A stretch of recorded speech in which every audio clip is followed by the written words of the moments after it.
ideas in the AI agenda on how to engage and what that looks like and how we can do that across many different regions of the globe, because that's also really important when it comes to universality and speaking to everybody. And in terms of AI and technology, you can now adapt to take into account the cultural differences when we're communicating to the all 206 National Olympic Committees and athletes around the world. So these are the platforms that I hope we're going to be, not hope, but I know that we will be implementing and we will be using to have better engagement with the younger generation as we move forward as an Olympic movement. We switch to the Winter Olympics promotional event Milano Cortina 2026 Meets the World, which took place at the Italian Cultural Center here in Beijing. This event is part of a 12-leg global tour, with 2022 Winter Olympics host Beijing serving as a key stop to symbolize the transition between the two cities. Italian ambassador to China Massimo Ambrosetti, General Administration of Sport of China Deputy Director Tong Lixin, and Chinese Paralympic Committee Chairman Cheng Kai were among the dignitaries in attendance. Milano Cortina 2026 Fondazione CEO Andrea Varnier provided an overview of the Games, including details on the participant scale, venues, facilities, ticket sales, and volunteer organizing. Former speed skater Wang Beixing, who competed at the 2006 Tour and Winter Olympics and later served as her sports competition director for the Beijing 2022 Organizing Committee, also shared her experiences and insights, while Ambassador Ambrosetti welcomed the world to Italy. And finally, Milano Cortina 2026 Foundation CEO Andrea Varnier updated the China Media Group on the latest preparations for next year's Games, while also looking forward to an opening ceremony that he says will be quite different from the traditional format. We don't like to count in percentage the work done, because such a complex event, there are some things that are really, really advanced and some other that are more difficult, and so it's the average is very good. We're happy with the preparation, and we know there are a couple of areas where we have to work to the very last moment, because it's normal in this type of events. But our venues are almost all ready, and we performed most of our test events last season, and they were all very successful, so we were very happy with that. After 20 years, things change, and I was involved in the Torino Games. Yeah, I was one of the directors there. So, and it's first of all technology. Even if in 2006 there was already a lot of technology, but nothing compared to what we have now, and so that's it's an important aspect that has consequences also. For example, cybersecurity. Cybersecurity was a word that nobody even used in 2006, and now we invest a lot in that, because it's a very important item for the security and safety of the world. And so technology is definitely most important. In general, for us, is the model of the Games are different. In Torino was the city and the province, so everything was, of course, it was city and mountains, because it's inevitable to have for Winter Games a city and mountain, but all relatively close. Here, because we wanted to go in location where there was already venues existing and used, and with a lot of experience, we decided to do spread games. So it's a new model, completely different, and we think it's a model that will be looked into for the future. And in following us in France, they will use a very similar model to use, again, existing location, existing venues as much as possible. So there is one main site, which is the Olympic Stadium in Milan, and San Siro, yeah, and but we are working on a project to make sure that we have the athletes participating to the parade, even if they remain in the remote villages. So it's not that the ceremony happens in different location, but the moment of the parade, we don't expect the athletes to come all to Milan, but we want them to be involved in the venues, so not just on a video, but really parading in other venues in other locations. You've become in a few years a powerhouse in winter sports, also summer of course, but also in winter sports. You won your first gold medal just over 20 years ago, and now you are one of the top countries, and so we're very happy, and that's reason also because we're here, that you athletes, we will do our best to make you athletes be successful. And so we expect also a lot of Chinese to watch the games on television, and some of them also come to Italy, enjoy the sport, but also enjoy our country, our food, our hospitality, and I think they will have a great experience. We're done for the day, but we'll leave you some basketball from the FIBA 3-on-3 World Cup in Mongolia. Up next on the court is Wang Meng with the World Today.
The world economy as we know it is about to change.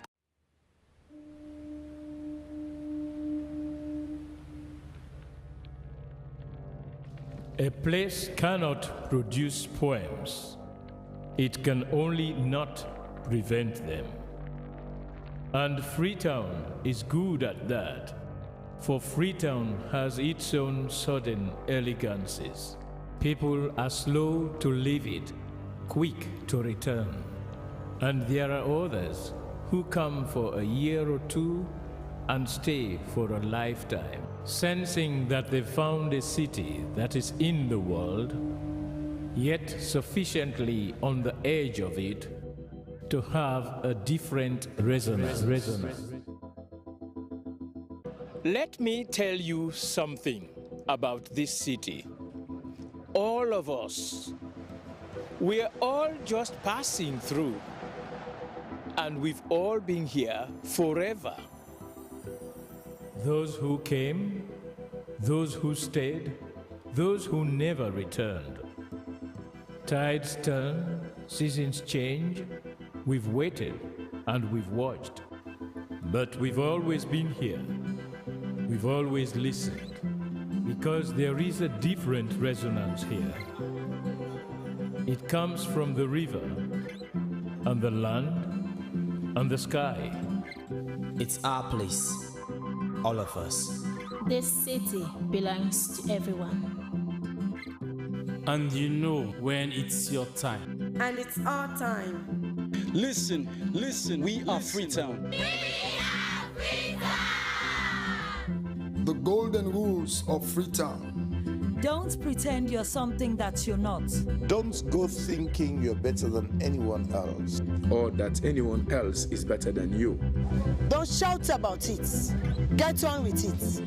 We are Freetown! Freetown! Freetown! Yeah! We found our voice again. I'm from India and Freetown. I'm from China and Freetown. I'm from the UK and Freetown. I am from Nigeria and Freetown.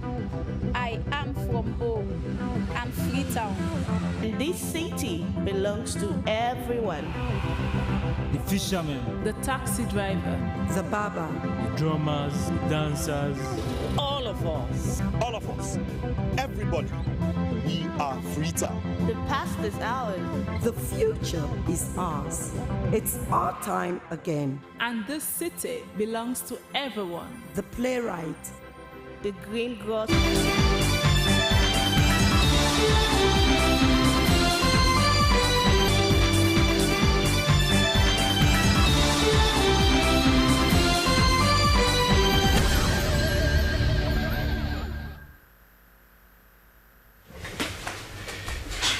pleasant good morning from the Sierra Leone Broadcasting Corporation in Freetown.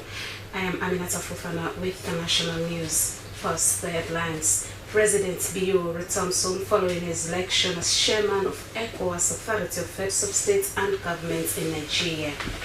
Ministry of Fisheries unveils plans to position Sierra Leone as a regional leader in sustainable fisheries and aquaculture by 2035. And Sierra Leone joins other countries in observing International Day Against Drug Abuse and Illicit Trafficking. The stories and more in the next 1 hour. Stay with us.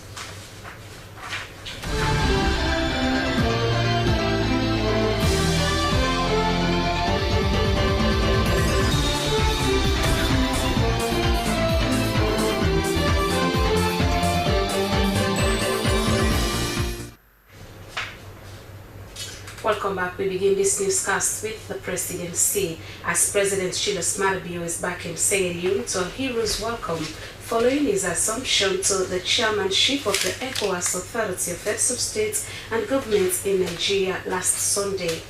The president was received at the Freetown International Airport by several of his ministers and other government officials and Brahman chiefs, as well as members of the public. Following his election in Abuja, President Bio traveled to Europe, where he was due to participate in the Global Health Summit held in Belgium capital Brussels. The Sierra Leone leader spent few moments at the presidential lounge when he came down from the plane. He was seen chatting with few government officials in the room and also spoke to the media on his election to the post. He later proceeded to Freetown.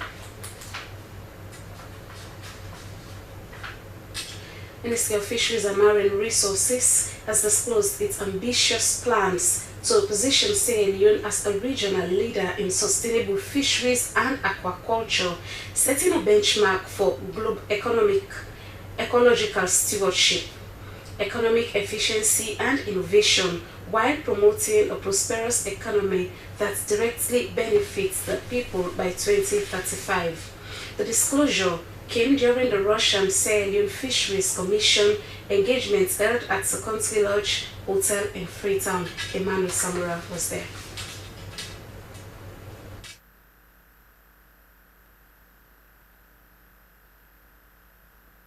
In 2013, Sierra Leone and Russia established a framework aimed at promoting mutual respect and shared interests to strengthen institutional cooperation, aligning the two countries' management practices of their resources and promote sustainable development. 12 years after the establishment of the framework, the Russian Sierra Leone Fisheries Commission met to look at gains made and explore possible investment opportunities in the sector. Sierra Leone's Minister of Fisheries, Princess Dugba, reported that some aspects of the Fisheries Corporation have been implemented, among which is the construction of Fisheries and Marine Trade Institute for the ministry, aimed at developing the middle-level manpower in the sector. Despite its construction, President Dugba said that the institute has not been able to meet its required objective, even though they temporarily handed over the institute to the university. She, however, called for more support from the Russian Federation in a bid to strengthen Sierra Leone's fisheries and marine sector. One will want to have a fishery corporation for Russian fishing vessels to come to Sierra Leone and conduct fishing in the EEZ of Sierra Leone. We also want them to support to establish cold chain in the artisanal fishery sector by providing ice-making machines and cold storage facilities in our sector. Acting Director of Fisheries, Sheikh Hussein, unearthed the investment opportunities that are currently in the country's fishing sector, among which is the proposed fishing harbour, fishing boat and net manufacturing, among others. Sheikh Hussein told the visitors that their ministry's broader vision is to make Sierra Leone a regional leader in sustainable fisheries and aquaculture, setting a benchmark for ecological stewardship, economic efficiency and innovation, while promoting a prosperous economy that directly benefits the people by 2035. The head of the Russian delegation acknowledged the presentation on possible investment in the country's fishing sector, adding that the Joint Fisheries Research Initiative is one of the best possible areas for collaboration, something the Russian ambassador Alexei Popov also acknowledged. The Russian side has financed the renovation of the Freetown Fisheries Institute, and this year, scientific vessels of the Federal Agency for Fisheries assessed biological resources in the Sierra Leone Exclusive Economic Zone. The Russian side also pledged commitment to support in strengthening education in Sierra Leone's fishing sector, among others. Emmanuel Samoa, SLBC.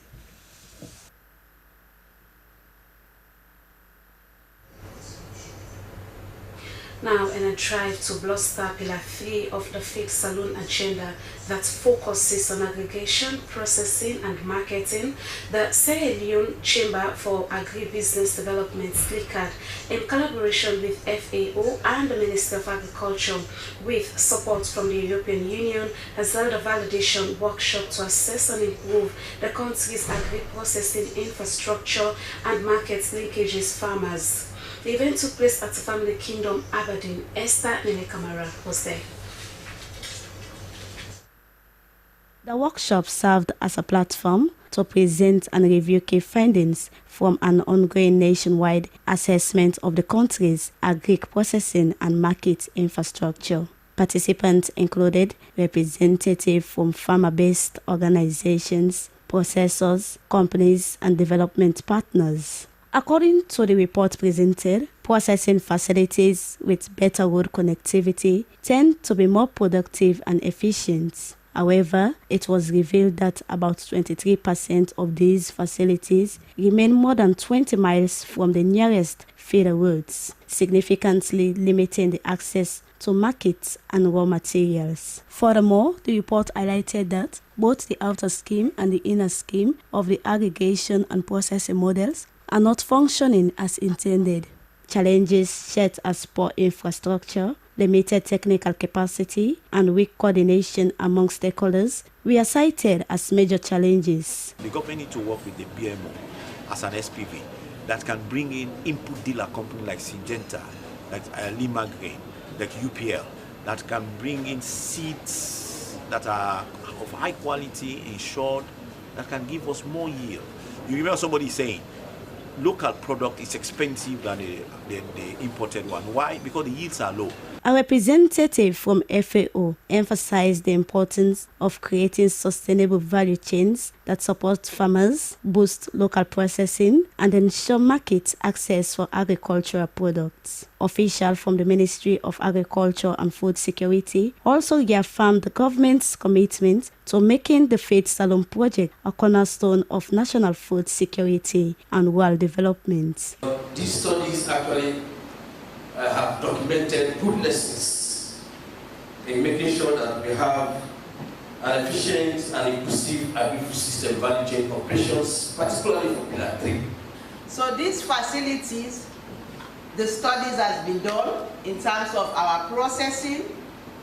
We need to take them very seriously because as a government, Pillar 1 and 2 will have to support Pillar 3. Participants at the workshop made key recommendations aimed at improving infrastructure, strengthening institutional support for agri-businesses, and fostering public-private partnership to drive innovation in the sector. The validation workshop is expected to inform final strategies for implementing Faith Salon Project's third pillar more effectively and ensuring inclusive growth across the agricultural value chain. For SLBC News, Esther Nene-Kamara reporting. The Food System Resilience Program, FSRP, together with the Ministry of Trade and Industry, has held cross-border stakeholders' engagement in trade and agriculture sectors on harmonizing sanitary and phytosanitary standards. It was designed to facilitate the free movement of agricultural products. Christiana Kamara tells us more.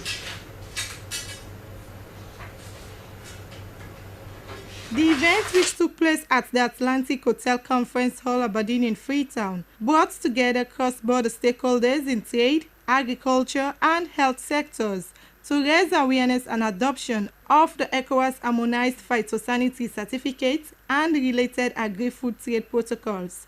According to the Sanitary and Phytosanitary Consultant ECOWAS, Dr. Sheikh Fall, the initiative was designed to eradicate trade barriers and enhances access to national and regional markets by ensuring compliance with standardized regulations. He said the Harmonized Phytosanitary Certificate, which is now digitalized and recognized across ECOWAS member states, is valid for 1 year and is essential for the safe movement of agricultural goods. This first activity today, but in the coming 3 days, ECOWAS has developed another new guide for sanitary inspection.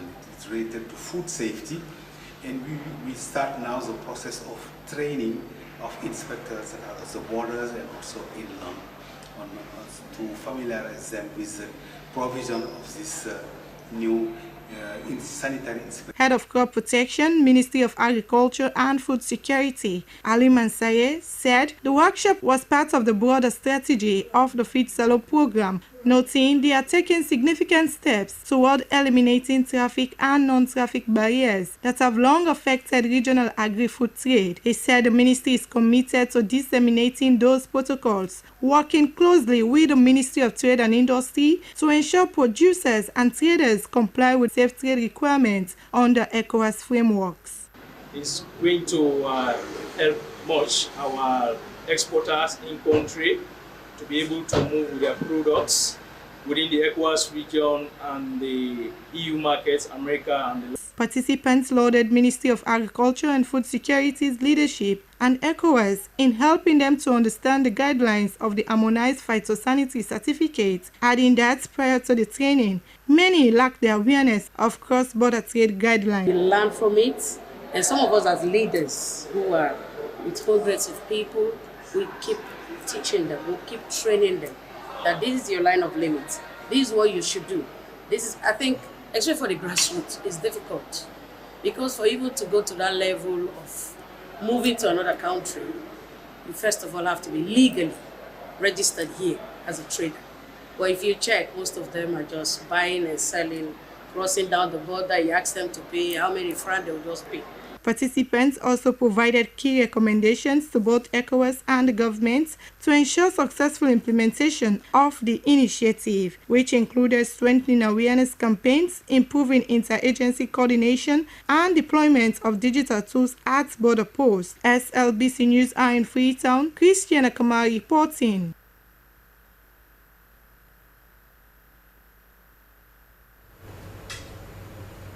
In commemoration of the International Day Against Drug Abuse and Illicit Trafficking, which is observed annually on June 26th, the National Drug Law Enforcement Agency has engaged partners on the need to intensify efforts in the fight against drug abuse. The day was set aside by the United Nations to strengthen action and cooperation in achieving a world free of drug abuse. Mohamed Kruma reports.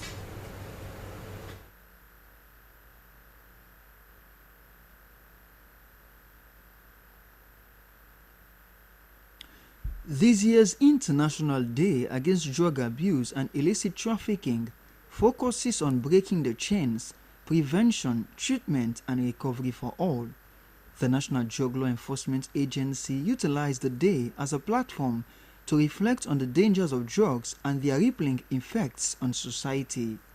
The Executive Director of the agency, Androja Kaikai, said the engagement was not only a ceremonial display, but a call to action, adding that enforcement alone was not enough because arrest does not cure the disease. We join the global community in commemorating the United Nations International Day Against Drug Abuse and Illicit Trafficking. Today is not just a day or just a ceremonial occasion. It is a solemn call to action, a day where we affirm our collective resolve to combat one of the most devastating threats to our society, drug abuse and its far-reaching consequences. The United Nations Resident Coordinator, Serafin Wakana, recognized the day as a period to renew collective commitments to achieving a world where drug abuse becomes history. She called for collectiveness to break the chain and invest in young people. The Minister of Internal Affairs, Mori Lengo, believed that NDLEA's strategic master plan was an effective tool to combat drug abuse. He encouraged young people to abstain from drugs and uphold self-discipline. Addiction is a widespread issue that affects individuals from all walks of life, irrespective of age, gender, or background. It is essential to gain a deeper understanding of addiction to address it effectively. Self-discipline as your core value. Other critical partners also added their voices to the discussion, emphasizing the need for collective solution to address the menace. For SLBC, Mohamed Kouma reporting.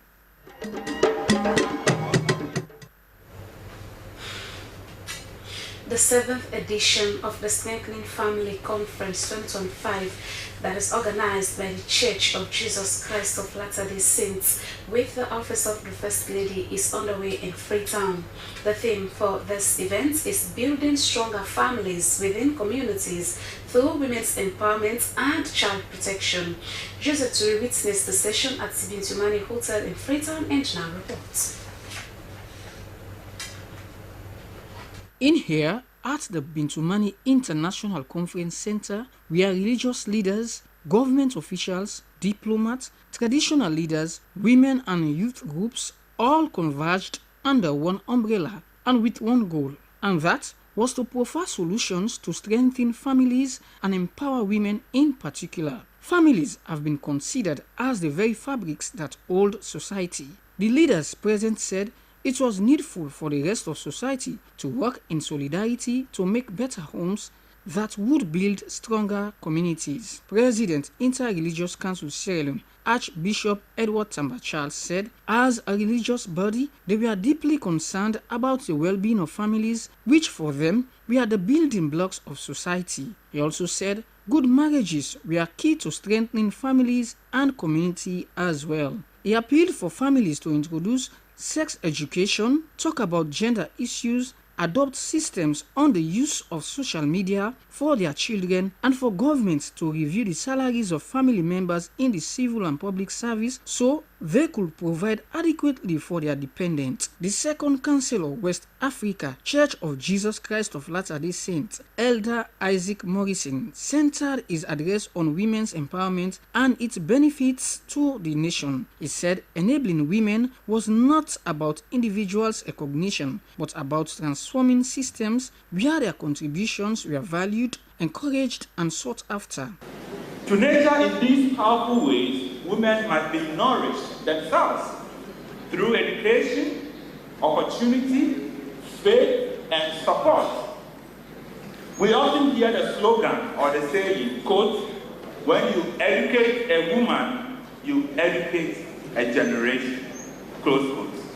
Crowning it, the First Lady of the Republic of Sierra Leone, Fatima Madabio, expressed passion for women and girls' empowerment and protection. She said the real sustainable change would not begin in institutions or systems alone, but in the home, in families, and in the daily lives of women and children whose strength shapes the soul of society. Empowering women, the ripple effect of that. When we talk about empowering women, we are not simply advocating for equality. We are investing in the progress. Because when women are empowered, when they are educated, included, and economically supported, they uplift entire families. They raise healthier children, support stronger households, and derive local economy forward. The conference was part of the Church of Jesus Christ of Latter-day Saints' moves to effect change in society amid their several contributions to meet the spiritual, social, and moral needs of society. SLBC, Joseph Toure reporting.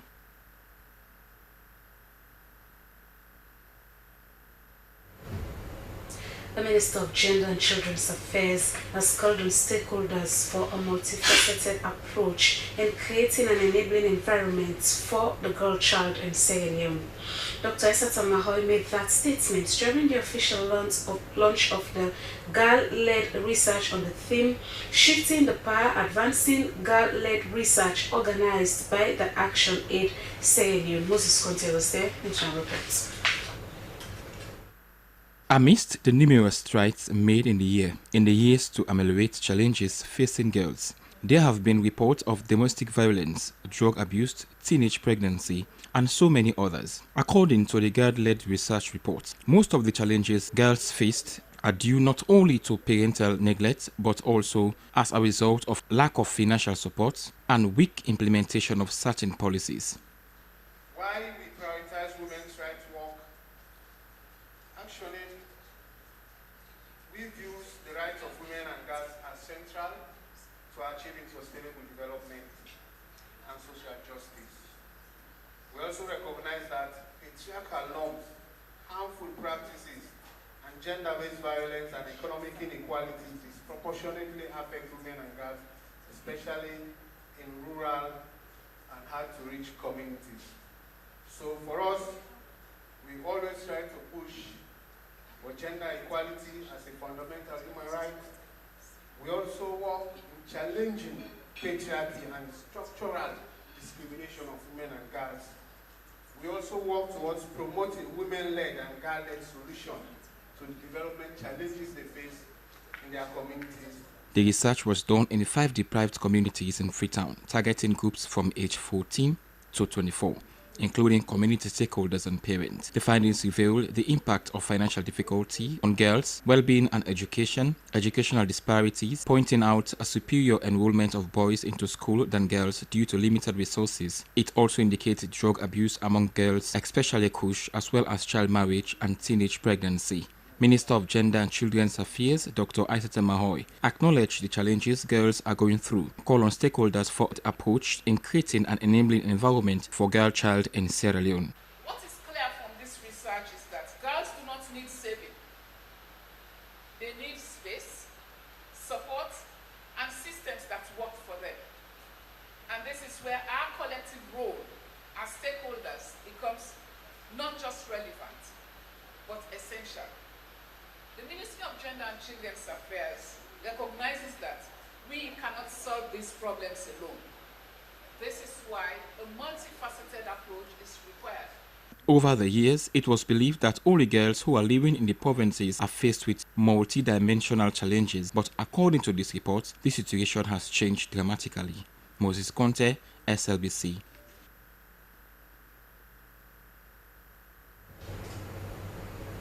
The media initiatives for climate change and development are leading efforts to address climate change, inequality, and environmental degradation by empowering young people with the necessary information, education on how to prevent, stop, or mitigate the impact of climate change in their communities. Now, Emmanuel Samura was part of the training session held on Charlotte Street in Freetown, and now reports. From the hilltops to the slum settlement in Freetown, climate change is no longer a distant threat for people, but a daily struggle. Rising temperatures causing shortage of water even in the midst of the rainy season poses serious threats for communities. The Training by Media Initiative for Climate Change and Development, which attracted the attention of about 30 youth drawn from different communities in Freetown, was to empower them with skills to advance climate justice through meaningful participation, accountability, and protecting community rights. Founder and lead fellow Media Initiative for Climate Change and Development, Martha Kagbo, said they were targeting young people in local community because they want the communities themselves to own the fight against climate change and environmental degradation. The idea is to train you, to equip you with skills or knowledge about climate and environmental issues, and also what you can be doing around your communities, your environment, how you can be engaging people, or what you can be doing with social media on climate and environmental issues. Participants lauded the initiative, adding that the training has been an eye-opener to them, as they now know that some of their activities are among the leading cause of environmental degradation and disasters they have been experiencing in their communities. They pledge commitment to be a true ambassador that would help in raising awareness in their respective communities, thereby mitigating the impact of climate change and environmental degradation in their communities. Emmanuel Samoa, SLBC.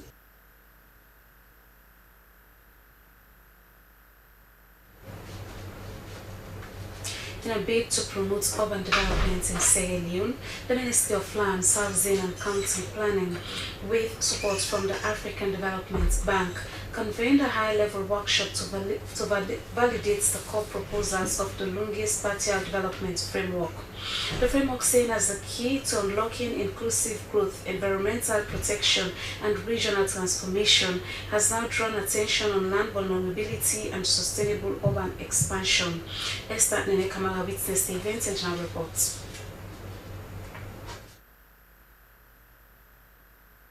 The validation workshop, supported by the African Development Bank and organized by the Sierra Leone Urban Research Center in collaboration with consultant ARS Progretti and the Ministry of Lands, Housing and Country Planning, brought together stakeholders to finalize the core proposals of the Lungi Spatial Development Framework, SDF.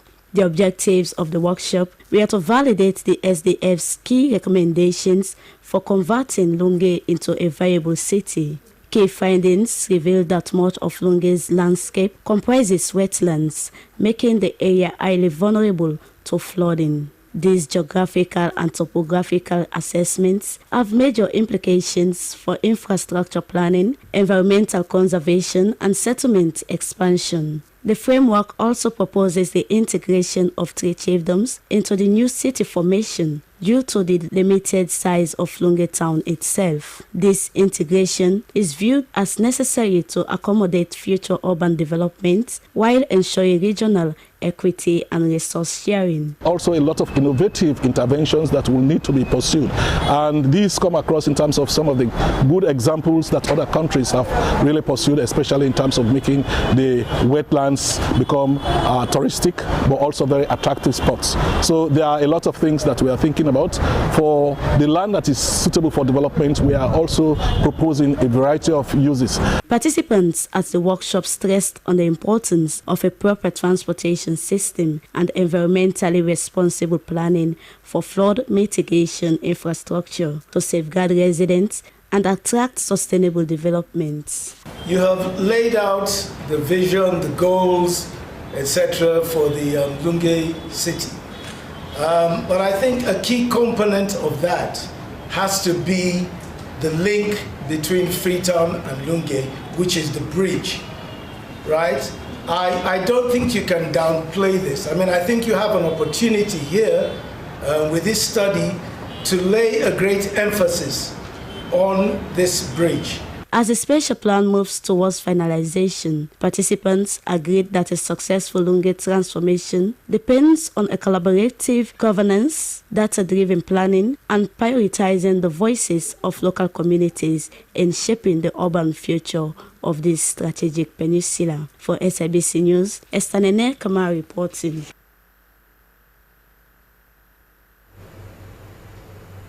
You're watching News Hour live on the Slbc from our New Englandville studios. We continue with more stories. Now, the civil society consortium on petroleum has engaged other CSOs and journalists on issues related to petroleum products in the country. According to the consortium's chairman, Alfonso Manley, the engagement was prompted by multiple information coming from other stakeholders on the status of petroleum prices, which he says are not authorized by the National Petroleum Regulatory Authority. Moses Conte tells us more. During the engagement, it was revealed that the National Petroleum Regulatory Authorities Act of 2025 made provision for NRA to oversee the importation, storage, transportation, and distribution of petroleum products, ensuring regular availability at reasonable price. Accordingly, The CSO Consortium on Petroleum said there has been improvement on storage, availability of fuel and more, but noted that there are some CSO Consortium and stakeholders who are proposing new prices without the appropriate authority.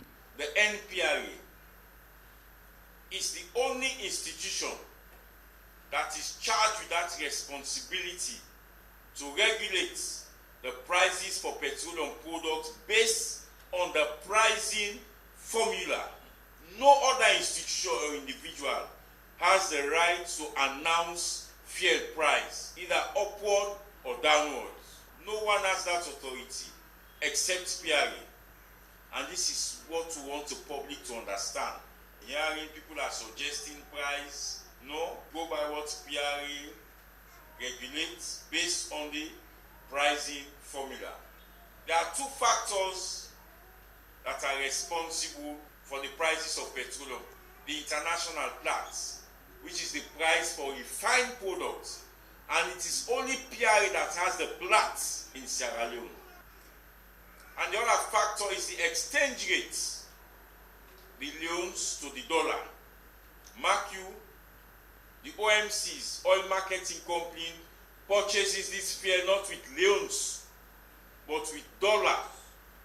He also responded to various questions regarding fuel stations that are selling at low pump price. Citing Section 61 in their Act that says they are more particular about the ceiling. You cannot sell above the stipulated price.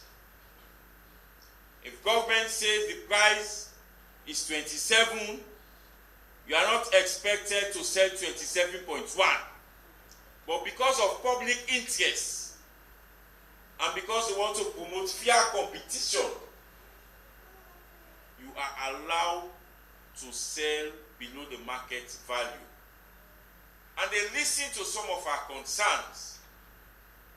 That A, they must ensure they know the ship of origin where this product is coming from. And they must ensure that those taxes are stipulated in the pricing formula are adhered to and paid, because this is where government make money. And this is a predictable sector in terms of revenue. He called on CSOs and stakeholders to be constructive in their criticism of the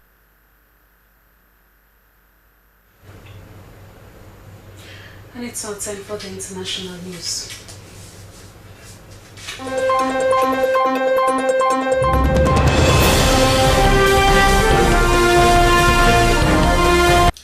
Welcome to the international news. I am Aminata Fofana.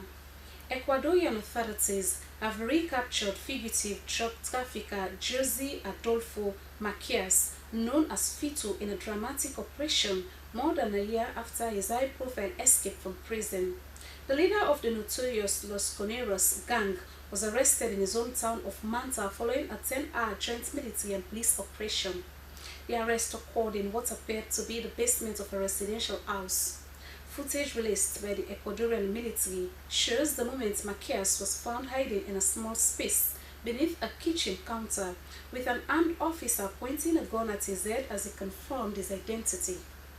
The United States has labeled Los Coneros one of the region's most violent criminal organizations, closely tied to Mexican cartels and involved in a web of assassinations, drug smuggling, and arms trafficking. According to an Interpol press release published on Thursday, Interpol has arrested 769 people and seized illegal medicine worth $65 million in a global operation against pharmaceutical trafficking, highlighting the alarming scale of global trade in counterfeit drugs. Authorities confiscated 50.4 million doses of medicine and arrested 123 criminal gangs in relation to Operation Pangaea, which took place between December 2024 and May 2025. In Africa, a lack of access to healthcare has fueled a deadly spike in medicine trafficking. According to the UN Office on Drugs and Crime, fake medicines kill almost 500,000 sub-Saharan Africans a year, including 169,271 deaths linked to illegal antibiotics, used to treat pneumonia in children. Addressing illegal medical products is challenging due to limited resources and infrastructure in many regions, especially in low and middle income countries, according to WHO, as producers are using increasingly sophisticated methods to make detection difficult. Catholic Pope Leo XIV has affirmed that priests must remain celibate and insisted the Church take firm and decisive action to deal with sexual abuse by clergymen. He was speaking to over 400 bishops from 38 countries in St. Peter's Basilica on Wednesday, outlining what they must do to lead their congregations. Referring to cases of abuse, he said bishops must be firm and decisive in dealing with situations that can cause scandal and with every case of abuse, especially involving minors, and fully respect the legislation currently in force. It was the second time in a week that the Pontiff has commented publicly on sex scandals which have rocked the Church for decades. And as the 2025 Summer Davos Forum in Tangier concluded its second day, attendees at the three-day summit appeared to agree on one thing: the return of unilateralism is bad for business. China's Premier Li Qing called on the business leaders to safeguard free trade and keep politics out of the marketplace. Li's call was echoed at another session where many economists expressed concerns that global fragmentation, if not rend it, could cause further shocks across the world and risks damaging every entity from companies to individuals. The event runs from 24th to 26th June in Tangier, China. That's the international news. I am Aminata Fofana.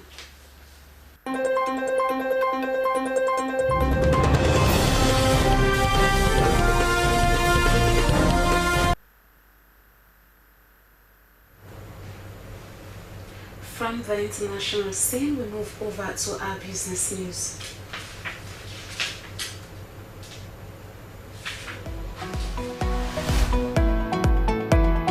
Hello and welcome to business segment on News for this hour. Remember, this is a segment that brings you stories around business and the economy and its contribution to national development. In this edition, Rokel Commercial Bank boosts financial literacy and promotes sustainable growth among small businesses in the country. Its business update. In a bid to boost financial literacy and promote sustainable growth among small businesses, Rokel Commercial Bank Sierra Leone Limited has held a comprehensive training and sensitization program for petty traders and small business owners on the theme Empowering Small Businesses for Financial Growth and Sustainability. The event took place at the bank's Clocktower branch in the eastern part of Freetown. Jonathan Turner was there. The Empowering Small Businesses for Financial Growth and Sustainability training brought together a diverse group of entrepreneurs, including market women, traders, and small-scale service providers, to benefit from practical financial guidance and support tools. Managing Director of Rokel Commercial Bank, Dr. Walton Okundayo Gilpin, he affirmed the bank's commitment to enhancing financial inclusion and empowering Sierra Leone's informal business sector, noting that the goal was to equip small businesses with the knowledge and tools needed to strive in today's economy.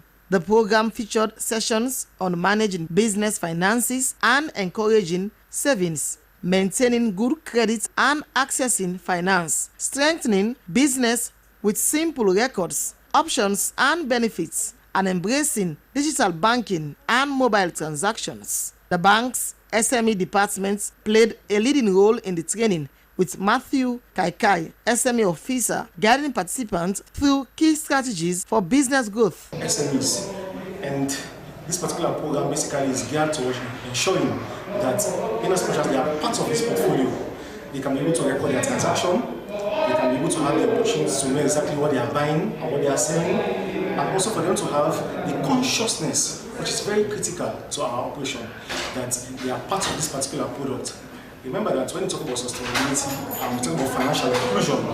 Financial inclusion is a model that has helped us as a bank to ensure that we create affordability, we create accessibility for them. Participants also shared heartfelt testimonials on how the bank SME scheme has transformed their businesses, chairlady of the Dove Court Market, Aissatou Kagbo, praised the initiative for helping market women develop better saving habits and gain access to credits. Michael Bangali, owner of Black Mike Production, highlighted how the loan enabled him to purchase new equipment and expand his creative services, but called for increase in the loan allocation. And for us, we are small business. I'm not a petty trader. I'm a small business owner. So for me, I think the money should be to beat ways. They give us like 50,000, and that's the maximum they can give us. So if they can able to raise that amount, I think it's better. That's my advice. It is hoped that such a drive will build a resilient economy through strategic support for small and medium enterprises across the country. Well, that's all on Business Update on this hour news. Thank you so much for watching, and goodbye.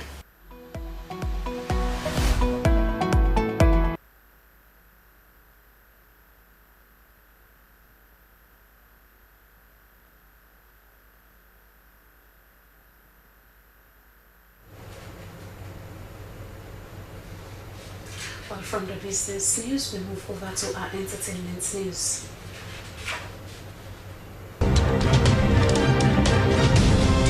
Hello and welcome to another exciting entertainment news with me, Abdul Mansari. In this edition of entertainment news, Akman sets to release new song titled My Baby. Issue Boy featuring Crack Twist sets to drop video of new song titled Rari. And of course, Drizzle drops freestyle rap on upcoming show in the USA. And now Akman, one of Sierra Leone's most talented artists, known for dropping hit songs back to back, has set to drop another classic song titled My Baby.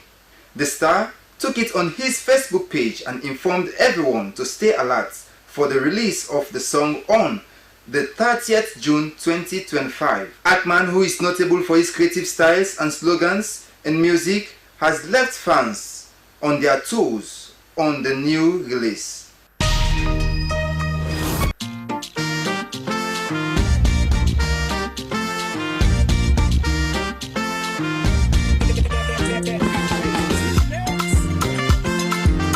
Yeah, man. Yeah, Akman. My baby, my baby, my baby. Wow, great one, Akman. Keep it up. And again, to music, one of Sierra Leone's fastest rising stars, Issue Boy, recently featured Crack Twist on his new song titled Rari. The song has been making waves on the internet, causing creative people to jump into the challenge by dancing. The official video will soon be out in no time from now. Yeah, I want to get low Ferrari. She dey give me all the love I need. That's why my house put you fresh. I know they see the thing I see. That's why we can sing go.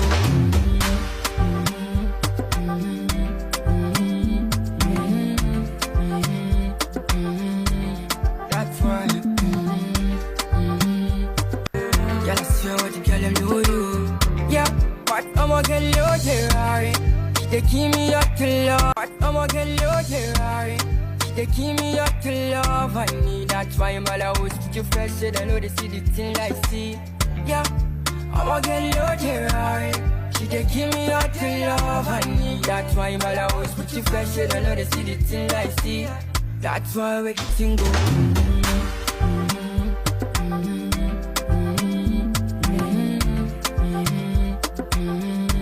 Quite a beautiful melody and lyrics, Issue Boy.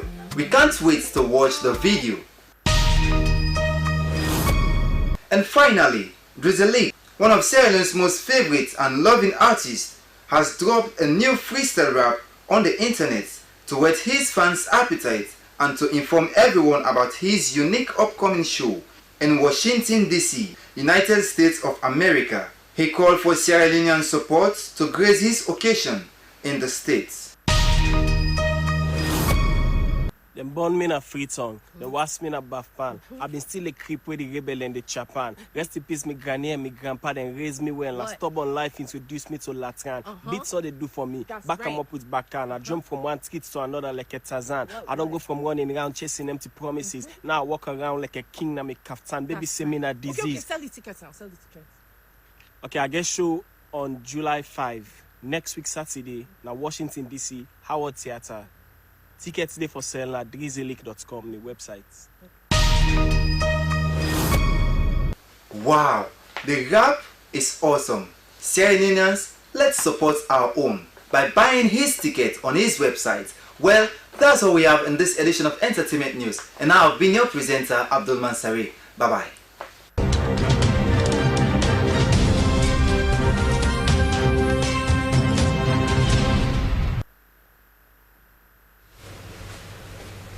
From the entertainment news, we move over to the sports desk for the latest updates.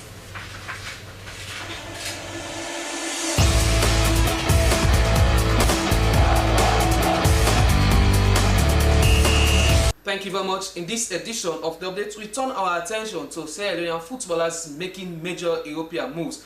While key transfers are reshaping careers across Germany, France and England, highlighting the growing impact of our national stars on the international stage. Let's join Abdul Kabir for more on that. These moves underscore the growing presence of Leone Stars players on the international stage. 28-year-old Mustafa Bundo, attacking talent, has joined German's second side Bundesliga club Hannover 96 on a free transfer from Hagel. Bundo expressed optimism for the new challenge, citing the club's tradition and ambitious goals. With a strong history of 21 goals and 25 assists in 109 games for Hagel and a productive last season with 10 goals and 6 assists, the Sierra Leone international with 22 caps and 4 goals is set to be a vital asset for his new team. Tyrese Forner to Northampton Town. Midfielder Tyrese Forner, a Sierra Leone international, has signed a 3-year contract with Northampton Town in England's League One, arriving from Derby County after a loan spell at Salford City. Forner's signing was lauded by the manager, Kevin, who highlighted his midfield character and ball-carrying ability. Forner's career includes stints at Nottingham Forest, Argyle and Reading. He contributed to Derby County's League One promotion in 2023-2024. Abdoulaye Jumaba has begun training with OGC Nice. The giant defender Abdoulaye Jumaba has commenced training with his new club, OGC Nice, in the French League One. The move sees the young Sierra Leone international on a season-long loan from Manchester City, looking to integrate with teammates and establish himself in a top European league. Ba previously impressed during a loan spell at RC Lens, and his presence at Nice further elevates the profile of Sierra Leonean talent in European football. In the international scene, Jamaican sprinter and Olympic champion Shelly Pierce has announced her retirement from athletics. She confirmed that 2025 will be her final year on the track as an athlete, bringing an end to her career. That's in Sports Updates. Thank you very much for joining me. I am Mohamed Lamintui. Goodbye.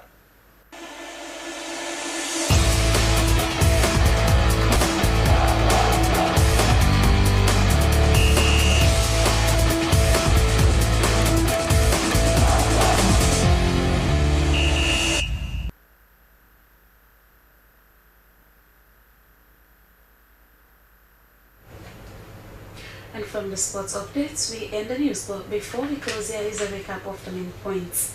President Julius Maada Bio is back in Sierra Leone to a hero's welcome following his assumption to the chairmanship of the ECOWAS Authority of Heads of States and Governments in Nigeria last Sunday.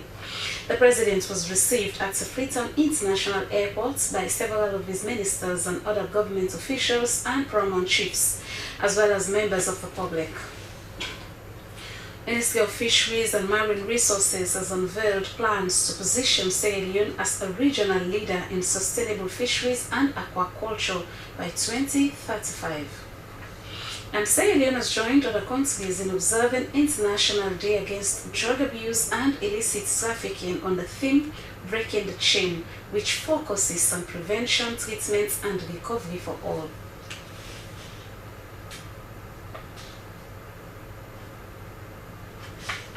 That's all we can share in this edition of the news. My name is Aminata Kofana. Thanks for watching. Good morning.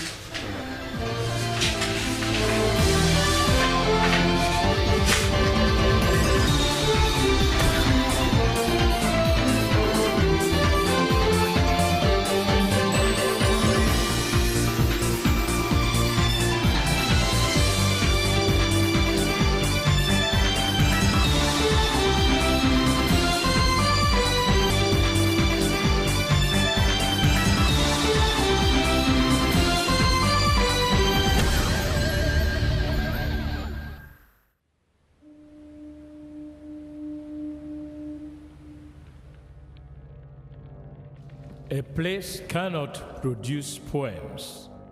It can only not prevent them. And Freetown is good at that, for Freetown has its own sudden elegances. People are slow to leave it, quick to return.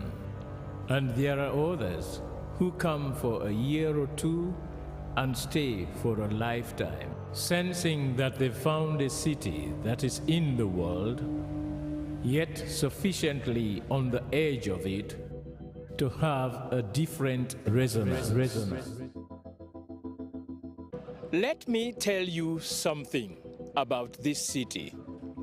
All of us, we're all just passing through, and we've all been here forever. Those who came, those who stayed, those who never returned. Tides turn, seasons change, we've waited and we've watched.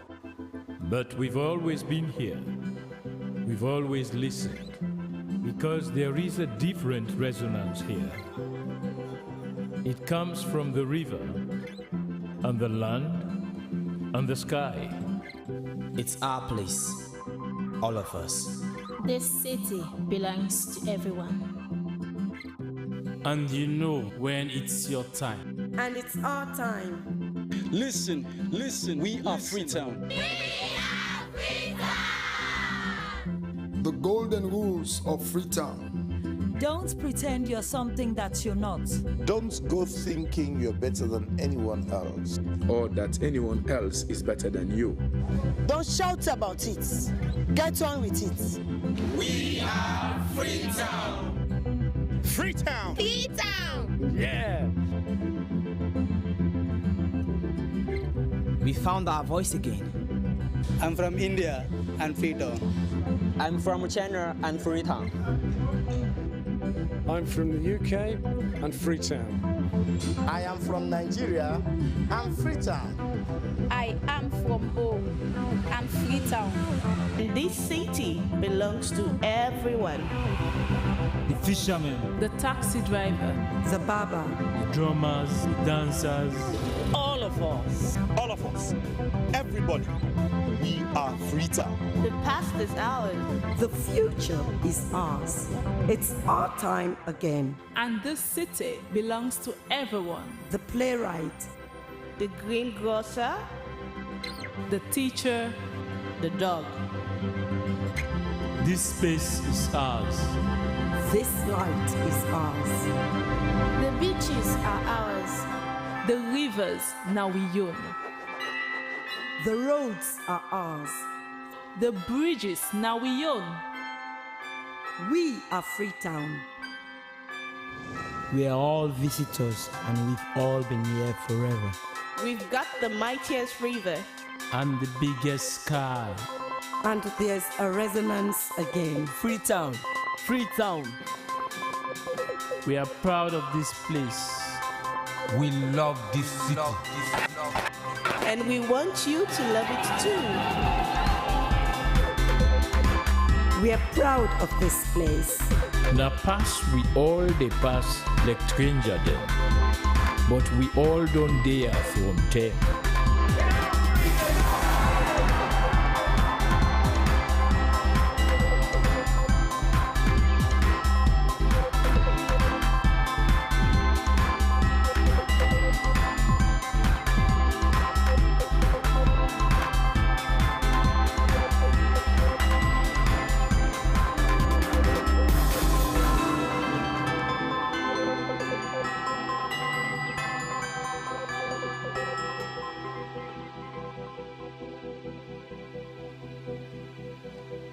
Come here and you'll feel it, that end of the line sense of freedom. Say yes to Freetown. Say yes to freedom.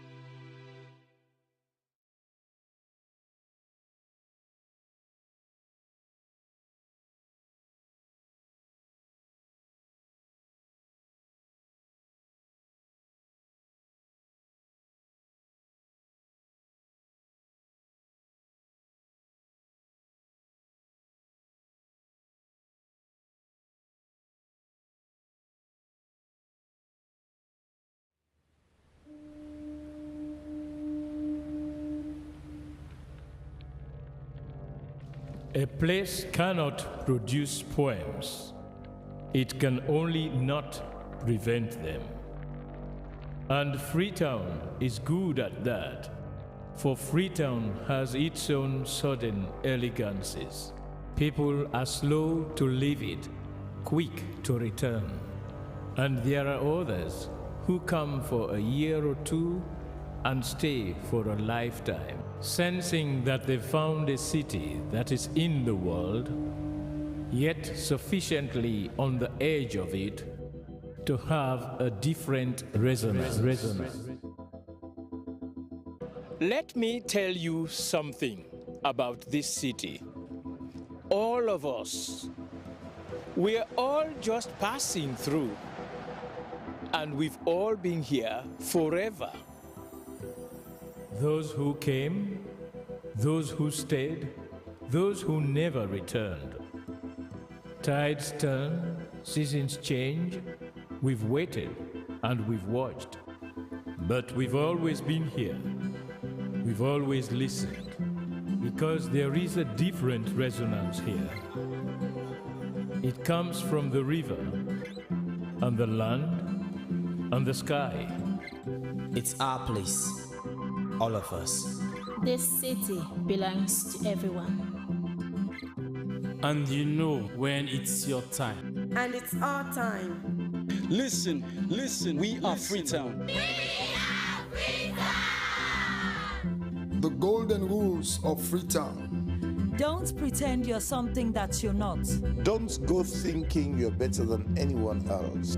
Or that anyone else is better than you. Don't shout about it. Get on with it. We are Freetown. Freetown. Freetown. Yeah. We found our voice again. I'm from India and Freetown. I'm from China and Freetown. I'm from the UK and Freetown. I am from Nigeria and Freetown. I am from home and Freetown. This city belongs to everyone. The fishermen, the taxi driver, The barber. the drummers, the dancers. All of us. All of us. Everybody. We are Freetown. The past is ours. The future is ours. It's our time again. and this city belongs to everyone. The playwright. The greengrocer. The teacher, The dog. This space is ours. This light is ours. The beaches are ours. the rivers now we own. The roads are ours. The bridges now we own. We are Freetown. We are all visitors and we've all been here forever. We've got the mightiest river. And the biggest sky. And there's a resonance again. Freetown. Freetown. We are proud of this place. We love this city. And we want you to love it too.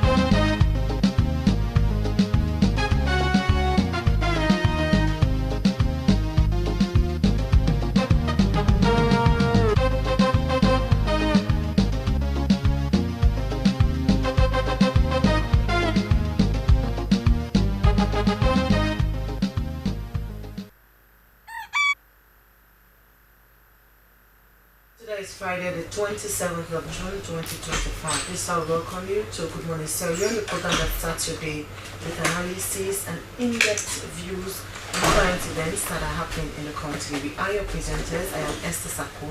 And I am Emmanuel Samoa. A quote of the day comes from Tess Callahan, and it says, "Addiction is just a way of trying to get at something else. The thing you want offers relief, but it's a trap." So take that in mind, bear that in mind. Okay, coming up in this edition of the program, Sierra Leone joins other countries in observing International Day Against Drug Abuse and Illicit Trafficking. Moses Mosie, chemistry graduate from Fabe College, to unveil innovative ethanol cooking stove. And former Miss Sierra Leone completed a heartfelt thank you tour in a maternal hometown in Pendebu in Kainan District. On this note, all these are lined up in this edition of the program, and you can be part of the conversation by sending your text message to the number displayed on your screen, or send your comments on our Facebook page at Slbc Live. The program you're watching is Good Morning Sierra Leone. Stay with us.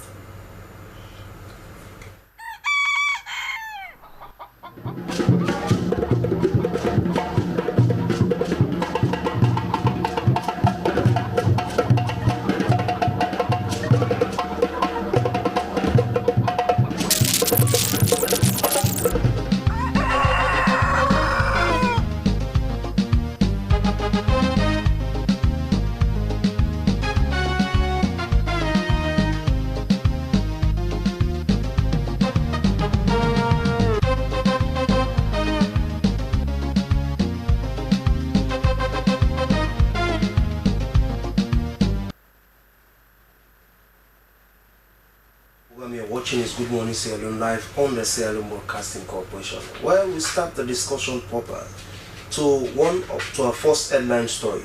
Every year on June 26th, the world pauses to reflect on a growing crisis, one that crosses borders and communities: drug abuse and illicit trafficking. It was back in December 1987 that the United Nations General Assembly officially declared this date as the International Day Against Drug Abuse and Illicit Trafficking, a call to action to build a world free from the grip of harmful substances. Across the globe, individuals, communities and organizations unite to raise awareness about the devastating impact of drugs. And here in Sierra Leone, that message feels more urgent than ever. From the abuse of prescription drugs like tramadol to the disturbing rise in homemade substances like baby diaper water and K2, to the latest and deadliest kush, a synthetic drug that's leaving many young people mentally unstable and socially isolated, our country is facing a crisis. Well, to know more on how the day was observed in Sierra Leone, let's have this report from Kwame Simbi Kuma. This year's International Day Against Drug Abuse and Illicit Trafficking focuses on breaking the chains, prevention, treatment, and recovery for all. The National Drug Law Enforcement Agency utilized the day as a platform to reflect on the dangers of drugs and their rippling effects on society. The Executive Director of the agency, Androja Kaikai, said the engagement was not only a ceremonial display, but a call to action, adding that enforcement alone was not enough because arrest does not cure the disease. We join the global community in commemorating the United Nations International Day Against Drug Abuse and Illicit Trafficking.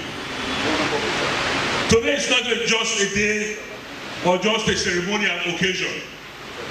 It is a solemn call to action, a day where we affirm our collective resolve to combat one of the most devastating threats to our society: drug abuse and its far-reaching consequences. The United Nations Resident Coordinator Serafin Wakana recognized the day as a period to renew collective commitments to achieving a world where drug abuse becomes history. She called for collectiveness to break the chain and invest in young people. The Minister of Internal Affairs, Morilengo, believed that NDLEA's strategic master plan was an effective tool to combat drug abuse. He encouraged young people to abstain from drugs and uphold self-discipline. Addiction is a widespread issue that affects individuals from all walks of life, irrespective of age, gender, or background. It is essential to gain a deeper understanding of addiction to address it effectively. Self-discipline as your core value. Other critical partners also added their voices to the discussion, emphasizing the need for collective solution to address the menace. For SLBC, Mohamed Kouma reporting.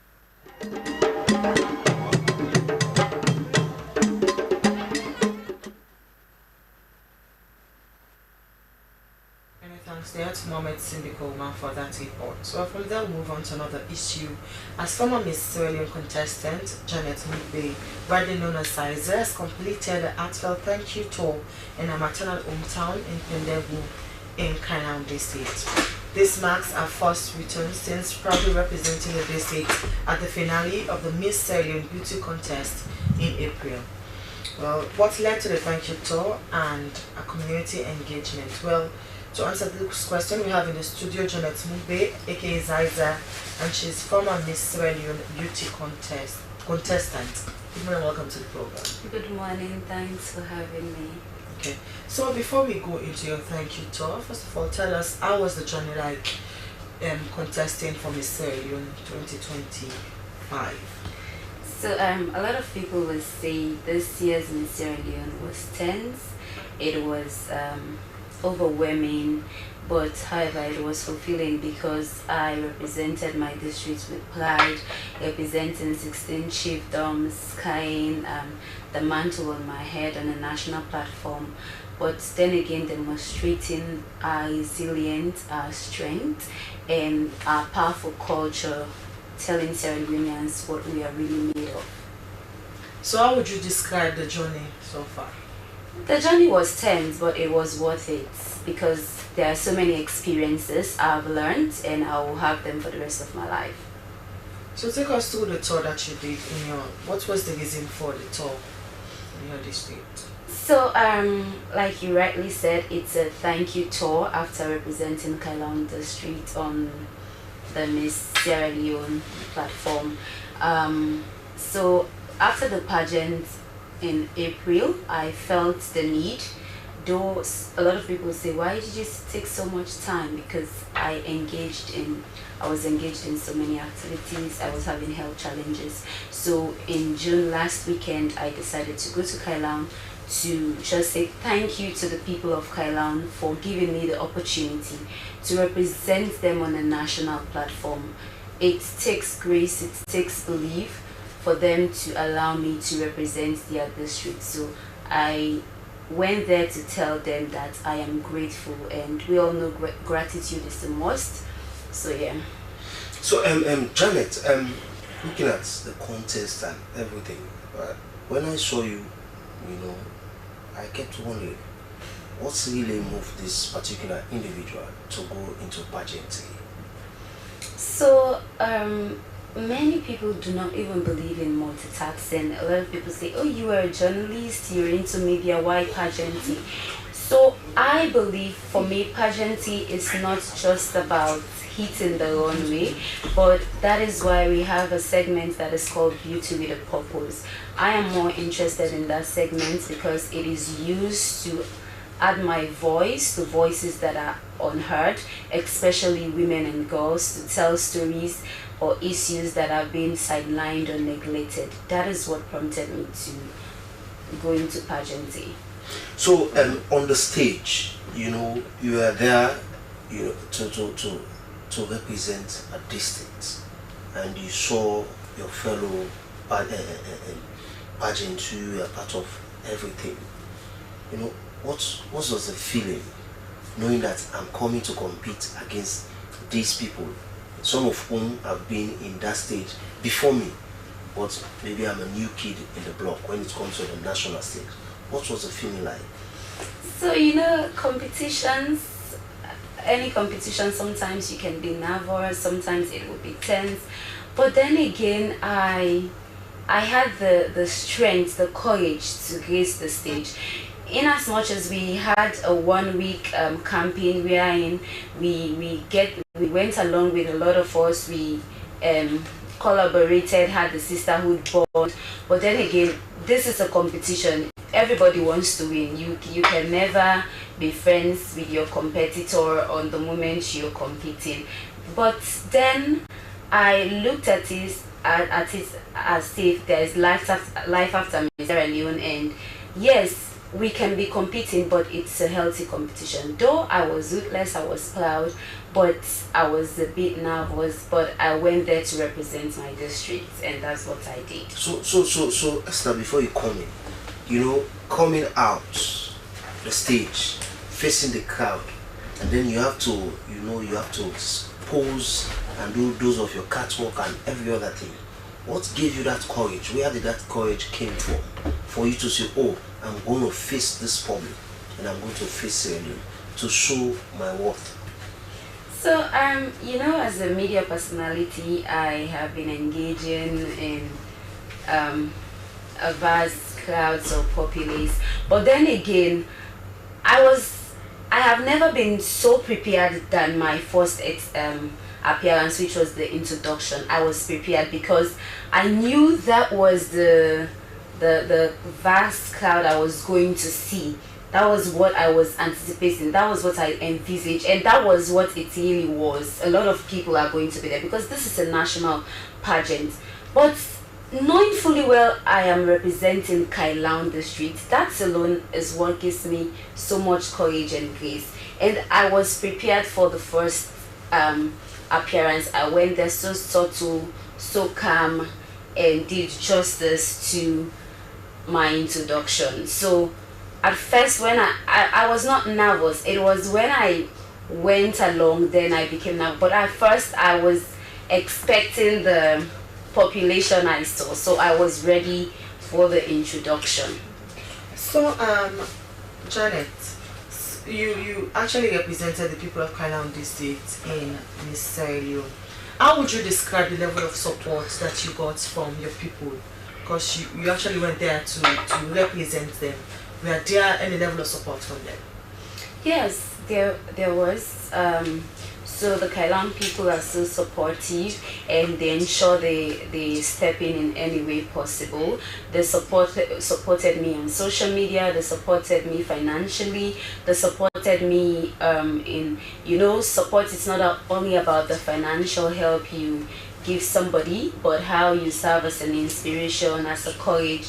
So they're always there reminding me of who I truly are, reminding me of descendants of the spirit we carry. So they supported me in all aspects, physically, mentally, socially, in each and every way they could. So I really do appreciate the people of Kailaun. So I'm quite sure during the journey you had hiccups, challenges along the way. So take us through some of the challenges you faced while representing the people of Kailaun in Miss Sierra Leone 2025.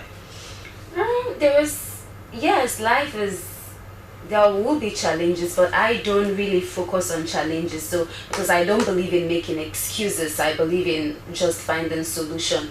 So I could recall I had challenges in having somebody like a PA that would run some errands for me.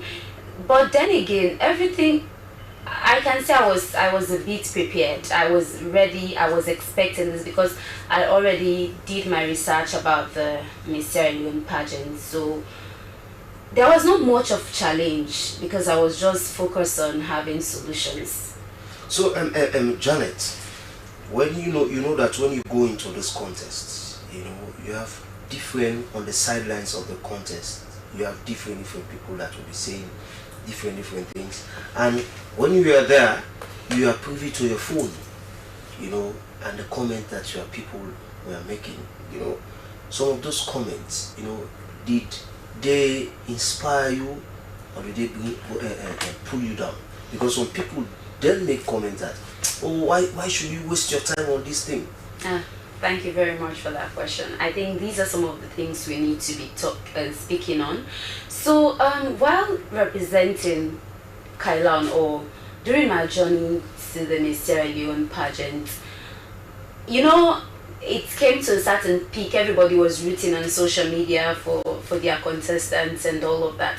And you see people responding to other people that will be updating you on their social media. Oh, she's not going to win, she's not, and all of that. But that did not get to me because I was not reading those comments. I only hear them from people that were telling me.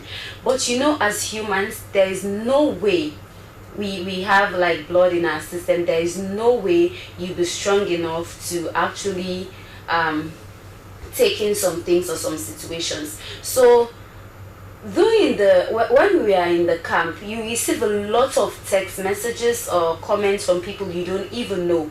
They were so negative, they are so bullying, but then again, I was not pissed. It did not really get into me. It was when I was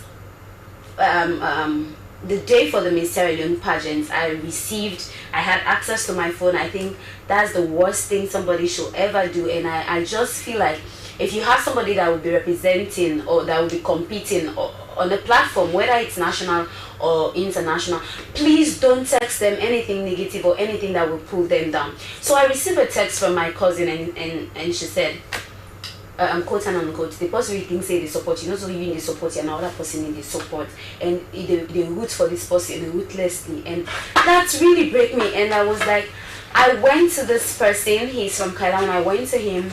He gave me his utmost word that he's going to support me. All of a sudden, he's there supporting somebody from another district. Can you imagine how that feels? And the person was like, I feel like, and my sister continues to say, and I feel like say, that person didn't get for we know. And I was like, you shouldn't have texted me this. At this point, I don't need messages like this.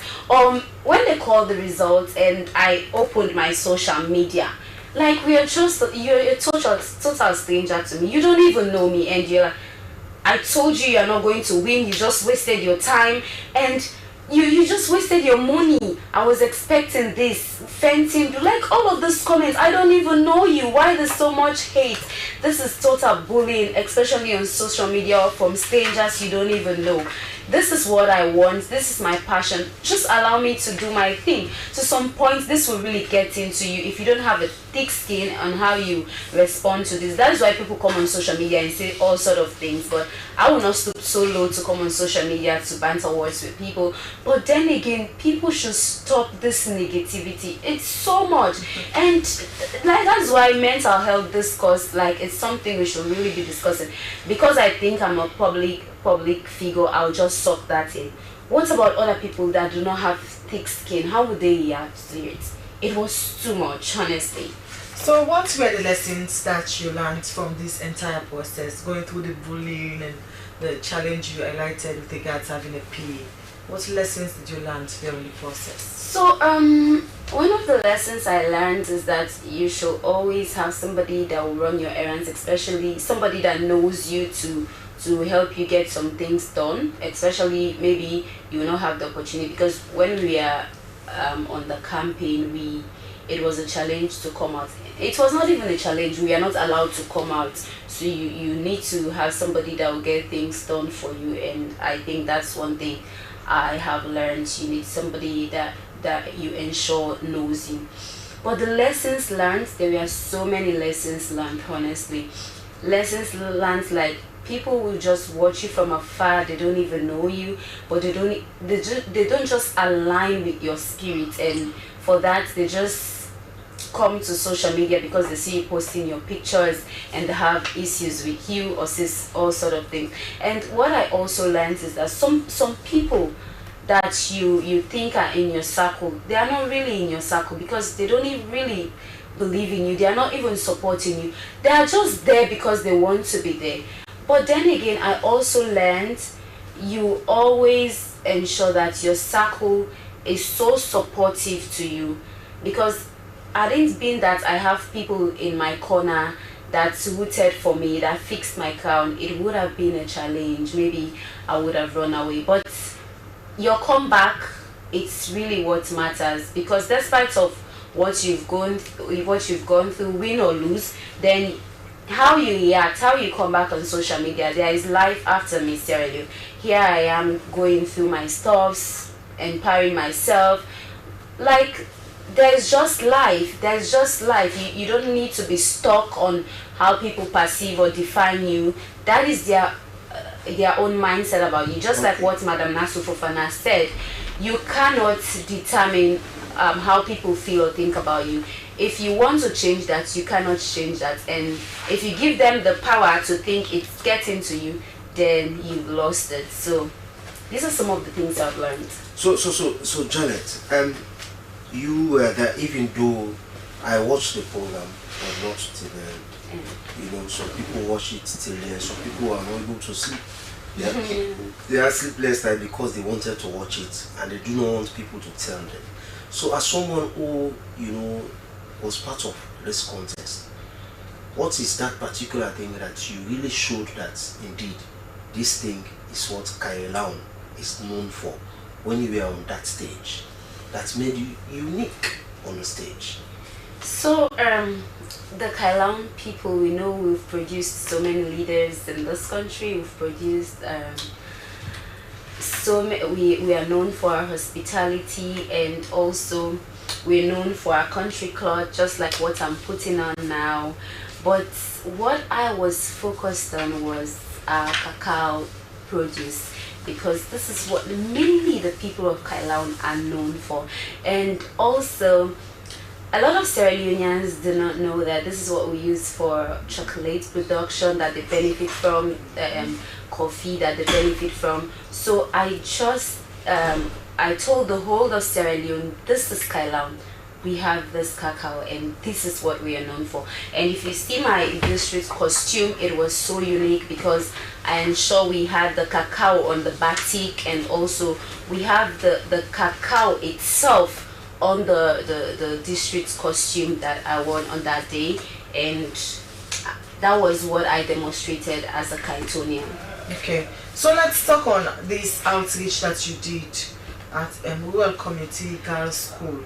You did the outreach. So take us through the outreach and what exactly happened. So I went to the RC Girls School as part of my thank you tour to the people of Kailaun, and I gave them like sanitary pads, but most especially engaged the young girls on believing their dreams, nurturing their future, knowing that their dreams are valid and they can be anything or anyone they choose to be. Their only limitations is themselves. But yeah, I gave them the sanitary pads. Why sanitary pads? Because someone might be thinking that over time they've been giving sanitary pads. Why sanitary pads? So like I've always say, sanitary pad is not a luxury, it's a dignity for every woman out there. Because as it's not every girl that sees their dues, but you get to a stage wherein you see your dues, and this is a dignity. And it might interest you to know that in Kailaun, a pack of sanitary pad is 70 leones, and that is way too expensive because the one pad is 3 leones, and you don't expect a girl there to get that. They prefer using the cotton. So, and this cotton, most times they wash it, use it after several months. This leads to infection, and they don't even have the knowledge about using pads. They don't know how to open it, they don't know how to put it in their pads. That's how bad it is. So I am from Kailaun, I have the exposure. I need to go back to my people and tell them this. I need to tell the girls, you need to change your pads hours. You don't need to put on these cottons for throughout the day, because that's most times what they do, and this leads to infections, it leads to challenge to their health. So pads for young girls and women is their dignity. It's like a right. We want to stop also period poverty, because if you hear these girls, when I talk to them, they said they don't go to school when they are on their dues, because that's how bad it is. Because you know, if you're using the cotton, it gets off, it gets to your uniform, and you don't want to be in that situation. So, and they cannot afford the pads. In as much as another school of thought will say, this is just a one pack. Yes, it's a one pack, and we're trying to collaborate with other institutions where we'll have this reusable pads. So these girls in Kailan will be having these reusable pads that periods will not stop them from going to school. So how continuous will this venture be? Because many times, you know, let's say when you've done with Mr. Elio, you just go say thank you, and after that you don't go to Kailan again. So how continuous will these kinds of engagements be? Because you made mention of the challenges you said of girls face when they're on their period. They don't know what mental hygiene is or what hygiene is really is. So how continuous will this kind of engagement be? Yes, so it might interest you to know that I am the founder of Empower Plus. It was then Jan Success Network, a non-profitable organization which I established in 2019, and that shows since 2019, even before I embarked on the Miss Sierra Leone journey, I have been engaging with women and girls in Kailan the streets. So after the Miss Sierra Leone is just the continuity of what I have been doing. And we are not only focused, this is just another aspect, which is the feminine hygiene for young women and girls. As an organization, we've embarked on so many activities, which is skills acquisition, mentorship programs, and what most importantly, we rebranded this organization from Jan Success to Empower Plus because we wanted to expand on our initiatives and incorporate the HIV and AIDS stigma and discrimination awareness, wherein we are focused on pregnant women and suckling mothers. So yes, so this is a passion, this is a dream that I will not let die just like that. So definitely we'll continue doing what we've begun since 2019 till the rest of my life. So Janet, this particular dream, it's a very ambitious one, you know, and one might be thinking, is it that Janet already has the funds, you know, seated somewhere? She will not be taking those funds to execute, to ensure that our dreams come to reality? Not really. I don't have a fund seated somewhere, but as an organization, I'll always say this: as long as you have loyal and dedicated people that are ready to work with you, that's the kind of team I have. They are always ready to work with me, and so because of that, whenever we want to embark on activities, we always have a way of pulling them through. But to say we have a fund seated there to execute these activities, no. But we always ensure there is a way we pull through our activities. So before we leave you, Janet, some other people who are funding partners, they might be out there watching you, and you know, some of them must have supported other organizations, but they did not utilize those funds that they gave to them for the intended purpose. What makes you think, what can you tell them for them to come to your aid and support you, for you to go back to Kailan, looking at the picture you've painted for those girls living there? So one thing I would say, it's not just Kailan we've engaged as a district.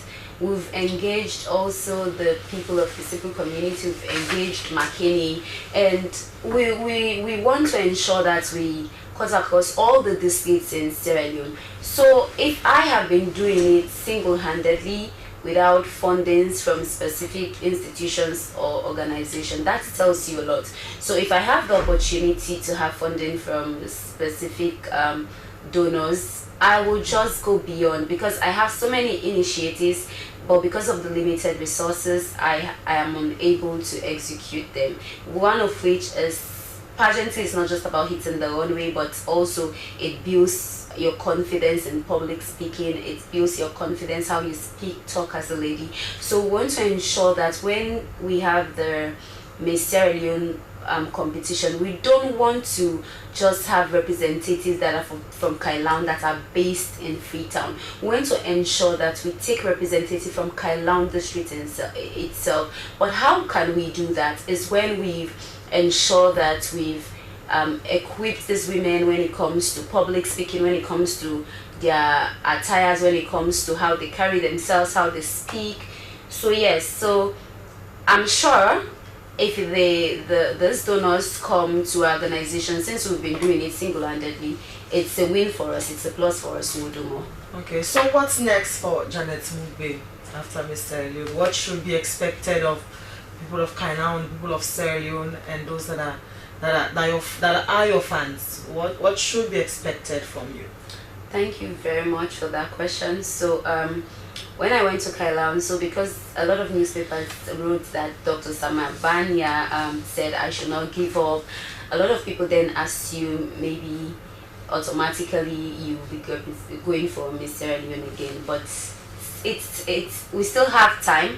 But however, for me, Janet Jackson Mugbe, I'm more focused now on self-empowerment, my organization, my studies, and also my work as a media personality. So to my fans and friends and everybody that has supported my journey, I just want you to know that this is the same Janet, and we'll keep inspiring and empowering lives out there, win or lose. Okay. So thank you very, very much, Janet, for this particular conversation with you. It has been a very good one. Thank you very much. Thank you. Well, viewers, we'll go for a short break. When we return, the Good Morning Sierra Leone program continues.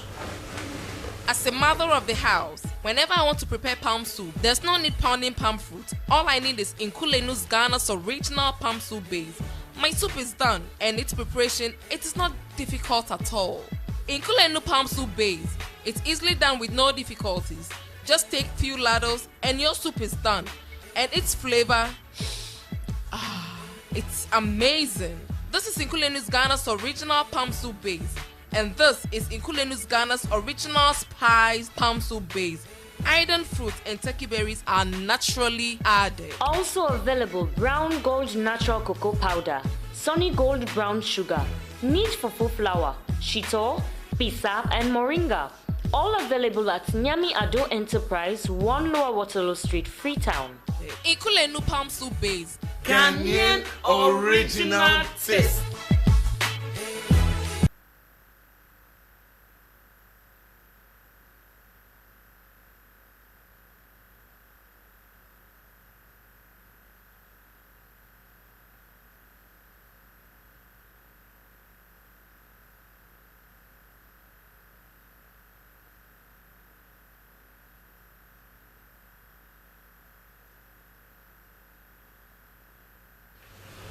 Welcome back to the program. You're watching this Good Morning Sierra Leone live on the Sierra Leone Broadcasting Corporation. And you can be part of the conversation by sending your text message to the number displayed on the screen, or send your comments on our Facebook page at Slbc Live. We move on to another issue. The media initiatives for climate change and development are leading efforts to address climate change, inequality, and environmental degradation by empowering young people with the necessary information and education on how to prevent, stop, or mitigate the impacts of climate change in their communities. My colleague Emmanuel Samuel was part of the training session held on Charlotte Street in Freetown, and there's the report. From the hilltops to the slum settlement in Freetown, climate change is no longer a distant threat for people, but a daily struggle. Rising temperatures causing shortage of water even in the midst of the rainy season poses serious threats for communities. The training by Media Initiative for Climate Change and Development, which attracted the attention of about 30 youth drawn from different communities in Freetown, was to empower them with skills to advance climate justice through meaningful participation, accountability, and protecting community rights. Founder and lead fellow Media Initiative for Climate Change and Development, Martha Kagbo, said they were targeting young people in local community because they want the communities themselves to own the fight against climate change and environmental degradation. The idea is to train you, to equip you with skills or knowledge about climate and environmental issues, and also what you can be doing around your communities, your environment, how you can be engaging people, or what you can be doing with social media on climate and environmental issues. Participants lauded the initiative, adding that the training has been an eye-opener to them, as they now know that some of their activities are among the leading cause of environmental degradation and disasters they have been experiencing in their communities. They pledge commitment to be a true ambassador that would help in raising awareness in their respective communities, thereby mitigating the impact of climate change and environmental degradation in their communities. Emmanuel Samoa, SLBC.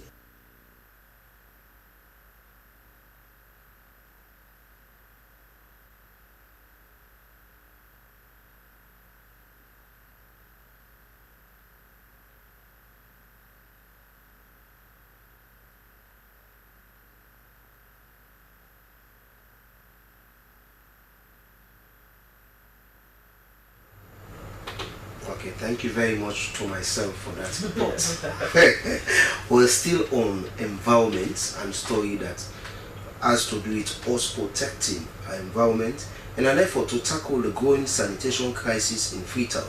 The Freetown City Council has officially launched the Dirty Must Go campaign at Calabar Town Mayankine Market. The campaign, which brings together local leaders, stakeholders, youth, market women, and community members, is aimed at promoting responsible waste management and enforcing sanitation bylaws to build a cleaner and healthier city. Aminata Bangura has the story.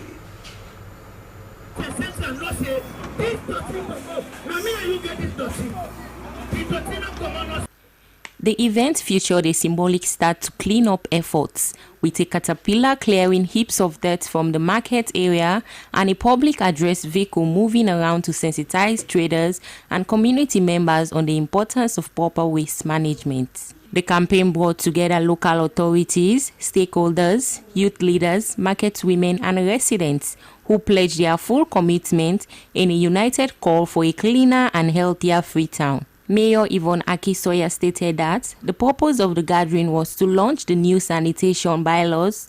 She explained that the bylaws aim to eliminate illegal waste disposal and shift focus from simply catching people dumping waste illegally to holding them accountable for not registering for proper waste collection services. Having passed the bylaw, we then had to ensure that we had waste collectors approved by council to service whole communities. So we've got Freetown with 48 wards, and we've grouped the wards in groups of 6. So every 6 groups is a block. So today we're standing in block 1. This is block 1. And the service provider is a company called Echo Spring. But right across the city, we have other waste providers. Marian Tucker, the head of waste management at the Freetown City Council, stated that they observed many people have deviated from the original sanitation bylaws introduced in 2010. She explained that at the time, there were areas FCC could not cover. The 2010 bylaws focused mainly on warning people against dumping waste on the streets, but there were no provisions for actual waste collection. However, she added that the bylaws have not been reviewed and the council has introduced waste service collectors who are now responsible for collecting waste across the city. Review in bylaw, when sanitation bylaw 2024, Under the new 2024 bylaws, the city has been divided into 8 blocks, with each block containing 6 wards.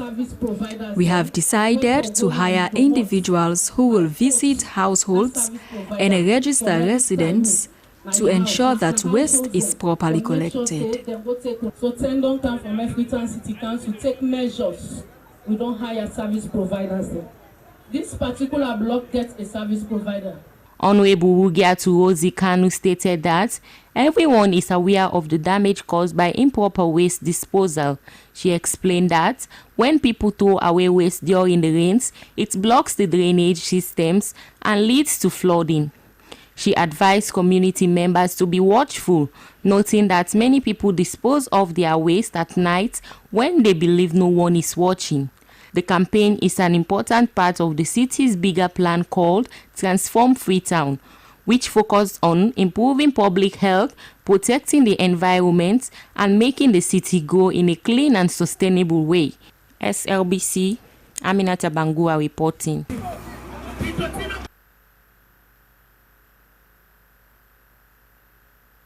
Many thanks to Aminata Bangua for that report.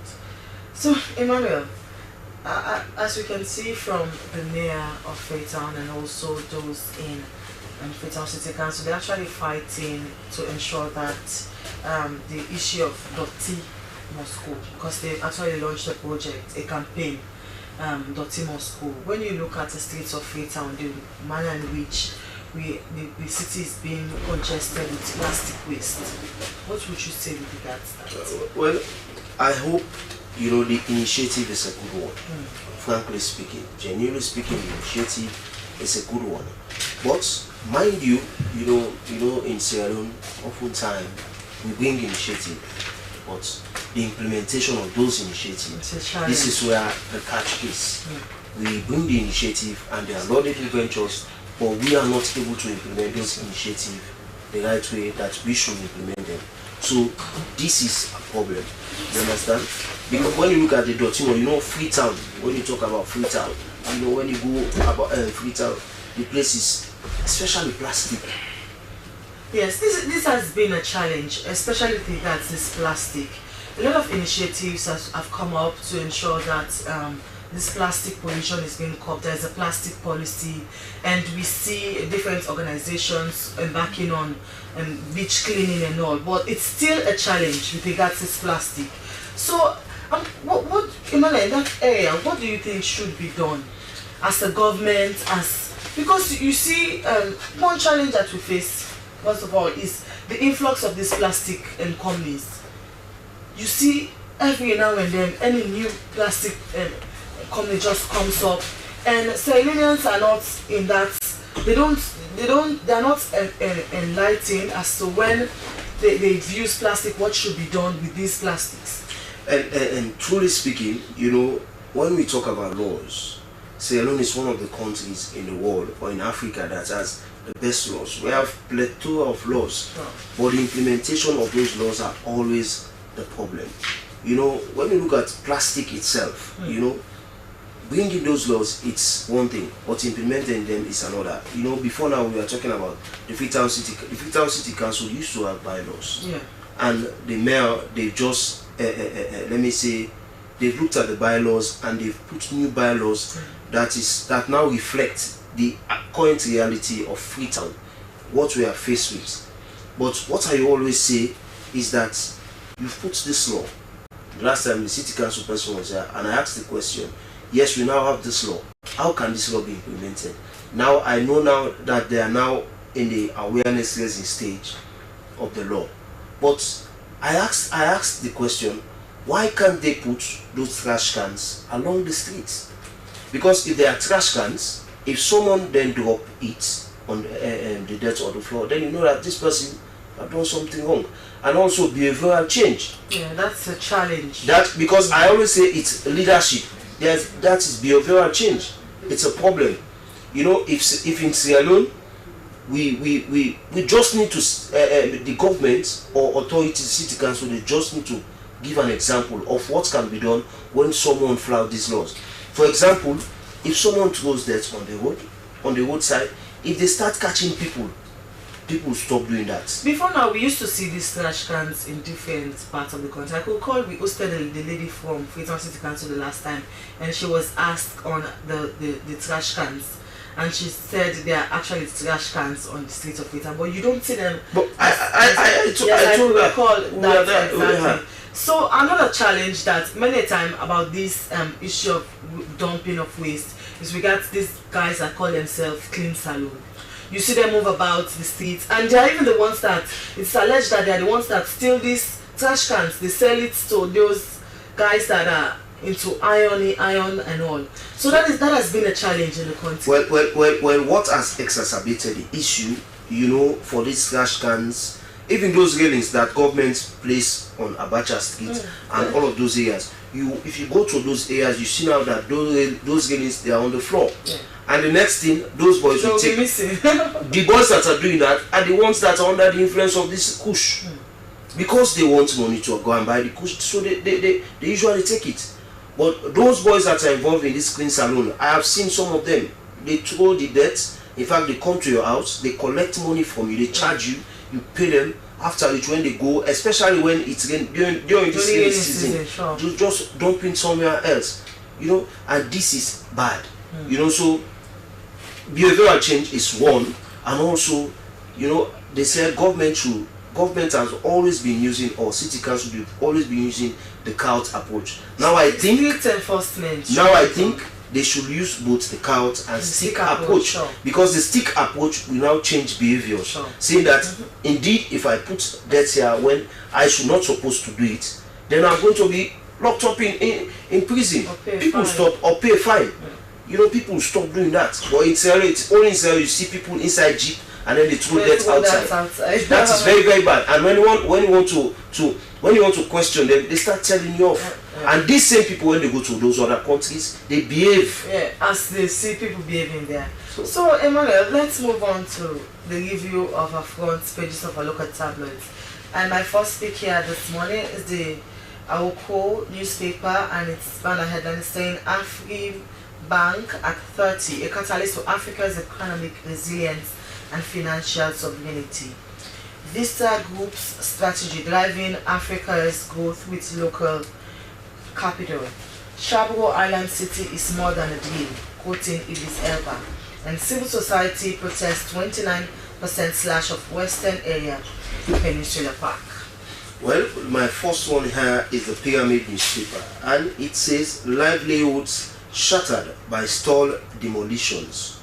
Tripartite committee engages party leaders. Parliament ratifies Shabro Island Investment Act. Esther, just short before you go to the next page, this particular operation by the Sierra Police and SLRSA, you know, cutting down those shops on the roadside, you know, and when you look at this particular newspaper, it's telling that livelihoods have been shattered. Do you agree with them? Many times you hear this from this set of people saying they don't come pull me for me walk, now they sell. But when you look at the streets of it, Emmanuel, it's a high soul. People are just building structures anywhere without even going through the actual process. So them saying their livelihoods have been shattered, I don't think that is an excuse for them to be causing the streets of Freetown to look bad. Because you see, we have tourists coming into the country, we have diplomats coming in. When you look at Model Junction, for example, Emmanuel, it's not good to see. The way in manner it has been congested. You see someone just having a tray and building a table. So for me, I have a different perspective, you know, because the last time I could recall, you know, when people that are selling on the roadside, one of the things that they told them is to be at the back of the footpath. And the second thing that I could remember that Mel told them that no one should build or construct, you know, this makeshift structure, especially on even just this container. So I believe those people that are with just ordinary table, you know, they should break theirs and start to look at, because when you look at it, some will tell you that, and when we've sent some of our reports, so even some of us have done reports on it. Yeah. Some people tell you that there are no other alternative. So let's go to the next newspaper. My next speaker is the Standard Times, and its banner headline says Babadi Kamara is unfit for SLFA presidency, quoting football stakeholders. Well, these stories and many more you can find on Standard Times newspaper. And the next one I have here is the Awareness Times newspaper, and it opens with a banner headline that says Presidential Spokesman Honorable Alpha Kanu eulogizes HE President Bill for chairing authority of ECOWAS when, like him, commit an order. Ex-minister reflects on strength 5 years after unlawful detention. This story is plus more. You get in the Awareness Times newspaper. My next speaks the Premier newspaper, and its banner headline says CSO's warn of ecological crisis over forest downsizing proposal. Communities reject government's claim to Kasafoni, citing constitutional breach. First Lady urges policy reform at Strengthening Families Conference 2025.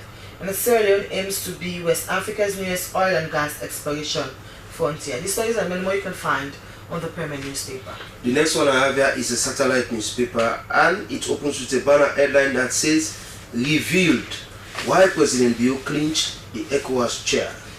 As general public suspicion grows, Fatima Bio debunks rumors of SLPP flag bearer position.